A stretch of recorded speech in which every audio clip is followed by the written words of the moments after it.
And the imagery that I want to share with you is one that will help you understand the larger concept of Surah Al-Asr. Imagine with me that you are drowning. And you are unconscious. Two things. You're drowning and you're unconscious. Do you have a lot of time? If you're drowning and you're unconscious, do you have a lot of time? No, you don't have a lot of time. Which means your time is running out. And you know in Arabic, what word is used for when time is running out? The word for that is al-asr. And asr literally means time that is running out. It's the last part of the day when the day is running out. It's time of asr prayer. Okay, asr literally comes from asir, juice that is squeezed out, time that's being squeezed out of your hands. You know, asr al-thawba even it's used. That you take a cloth that is drenched in water, and when you squish it like this, all the water comes out. Asala as a verb is used like that, right? To squeeze it out. So Allah talks about this time. You're drowning, you're unconscious, your time's running out. What's the first thing you need to do to be able to survive if you're in that position?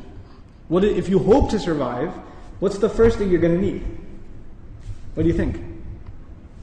Wake up. That's the first thing you're going to need. If you're unconscious, then you're finished. The very first condition has to be you have to wake up. And even if you were in the most wonderful dream, and in your dream you were enjoying the greatest success, you're driving a Ferrari down, they have these car commercials with the hills and the highways on the side, the water on the other side, right? You're in one of those cars, the top's been dropped off, and you're just cruising along the highway, enjoying life. That's your dream. But when you wake up, what do you realize? You're drowning. You're underwater. That's the first condition. You have to wake up. Once you do wake up, you say, oh man, this is a nasty reality, and I was enjoying such a good dream. I should go back to sleep. If you do that, what kind of person would you be? Insane. You'd be insane. Or someone at least who has no courage to accept reality. Because they found reality to be very difficult, they decided they're going to put themselves back to sleep even though they woke up. Does this person, if he drowned, can he blame anybody else? The one who woke up and went back to sleep? You think? Someone who never woke up, maybe, right? But the one who woke up said, this is not good. And they went back to sleep. They have no one to blame but who? Themselves. They have no one to blame but themselves. Now, let's imagine that they did wake up. What do you have to do next? Oh, it's pretty bad, I'm drowning. Even if you don't know how to swim, will you not use every muscle in your body to make certain kinds of motions to go towards the surface? Wouldn't you do that? And you will make certain kinds of motions that make you go further down, and certain kinds of motions that will make you go up. And once you discover which ones help you go up, you will only do those, right? You will do those. In other words, the first thing was you have to wake up. The second was you have to swim. You have to do something to try to get to the surface. When you got to the surface, you gasped for air, and you got pulled back down. You got pulled back down. And you know who you got pulled back down? You won't believe this. There's a chain around your foot, and your relative, your cousin, is sleeping, and he dragged you down. And now you're drowning because of your sleeping cousin. What do you have to do now? You got to wake him up. And you're not even waking him up because you want to save him. Who are you waking him up for? Maybe you want to save him. Maybe you don't even like your cousin. I don't know, right? But what's the point? The point is you're trying to wake him up because if you don't wake him up, who's also going to drown? You yourself. So you wake him up, and he says, man, I was driving a Ferrari, you woke me up for no reason, I'm going back to sleep. Forget you. Can you just say, okay, well, I didn't like you anyway, suit yourself? Can't do that. If he goes to sleep again, what are you going to do? No, man, wake up, let's go, we can't give up. You can't not accept reality. And you have to keep trying to wake him up until he finally says, okay, fine, what do we do? He says, you say to him, let's swim together. Both of you come up together. The third time, you both get pulled down by your grandmother, by your aunt, by your neighbor, by your son, by your daughter. Does the process continue? The process continue? There's a 4-part process to this people surviving. The first was they had to wake up themselves. Then they had to try to swim. Then they had to tell other people that they're tied to, this is the truth.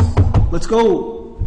And even if they got tired and one of them said, man, I can't do this anymore. We've been doing this now over and over again. I don't know if I can do it anymore. And the other one says, no, We are all going to survive together. You have to do this. Come on, let's go, let's go, let's go. Keep going, keep going. You ever seen those kinds of movies where they're trying to escape from some army and one of them gets tired and says, I can't run anymore. What do the others do? Come on, let's go. We can do this, we can do it. And they get him to run anyway, even though he thinks he can't run anymore. They work with each other because their survival depends on each other. They work together desperately. What does Allah say at the end of this surah? First He says, إِنَّ الْإِنسَانَ لَفِي Wal asr, first of all, time's running out. Then He says, إِنَّ الْإِنسَانَ لَفِي خُسْرٍ I'll translate it, human beings are drowned in loss. You see the parallel? Human beings are drowned in loss. What's the exception? إِلَّا الَّذِينَ Those who believed. Believed what? Allah didn't say آمنوا بالله وملائكته وكتبه ورسله واليوم الآخر والقدر خيره وشره من الله تعالى والبعث بعد Nothing. He didn't mention anything. Even though all of those things are included. According to the siyaq of the surah, the context of the surah, what is the first thing these people have to believe? That they're in loss. That they're drowning. And if they do come to believe that, and they correct their iman, what's necessarily going to happen? They're going to swim and move upwards. How does Allah describe this action? وَعَمِلُوا الصَّالِحَاتِ They do good things. They do things that help reconcile the situation. By the way, salih is an adjective here, salihat, jama' mu'annath salim, which is literally means that which corrects something. Something was wrong and it corrects it. So they do actions that correct the situation. Literally like the guy trying to swim. But because they were tied to other people, what else did they have to do? وَتَوَاصَوْا بِالْحَقِّ They had to tell the other the truth. And it's not even أخبروا عن it. They told them about the truth. No. You have to wake him up and let's go, we have to go. No matter, and over again. Tawasi even has takrar in it. It has repetition. Over and over again they said, this is the truth, this is the truth, this is the truth. You know why? Because the people you're trying to save, even if you wake them up temporarily for 20 minutes, 30 minutes during a khutbah, guess what happens when the khutbah is done? They go back to sleep. They start drowning again. So what do you have to do? You have to go and wake them up again. Then they get sleepy again. Then you got to wake them up again. This is tawasi bil haqq. And you might get tired of doing it. You might become impatient. So Allah also adds, وَتَوَاصَوْا بِالصَّبْرِ You got to keep doing it. Sabr means consistency, constancy, perseverance, patience. You got to remain on point. You got to keep doing this. Because your survival depends on it. In the end, if you do all of these things but you have no patience, and you give up, you drown too. So even if you had iman, and you had good deeds, and you told people about the truth, but you didn't have sabr, you still drown. So how many conditions do you have to fulfill to survive? All four. All four conditions are required. They're critical and they're necessary.